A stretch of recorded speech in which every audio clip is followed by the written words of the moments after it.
when I recorded a few days ago, I'd found a really large female horseshoe crab. Today, I found a male horseshoe crab. I'm gonna take a quick look here with you. So here's the male horseshoe crab. You probably recognize some of the things here already because we talked about it the other day. There's the telson. Looks like he's had a little bit of damage on his. Here's the gills. Here's the mouth.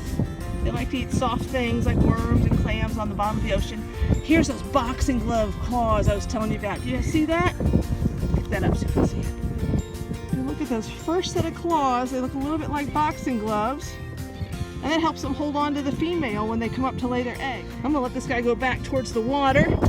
He got separated from his girlfriend. So we're gonna let him go back out there and try to find her. We'll keep looking for more. On the southern end of Jekyll, looking towards Little Cumberland and Cumberland Island. Let me turn the camera around so you can see what I've found and see if you recognize what's just beneath the sand. You guys can see what's there. There's an impression right there in the sand, and I have not dug it up yet, so I'm not certain, but I'm pretty sure we might have some horseshoe crabs. Remember we talked about how this time of year horseshoe crabs are nesting, and I think there might be two horseshoe crabs, maybe a male and a female. So let's get down there and see what we can find. There we go. And I can see right here on the edges where I think the female's gills are.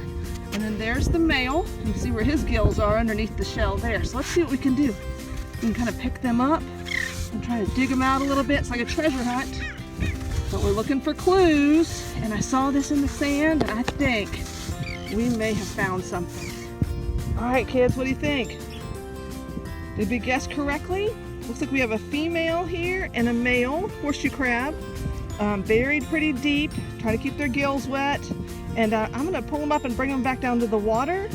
And that way they can get their gills wet, they can swim around, they can eat a little bit, and then when they decide to come back up and nest again, they can do that. All right, guys, we've got the male and the female. Here's the male.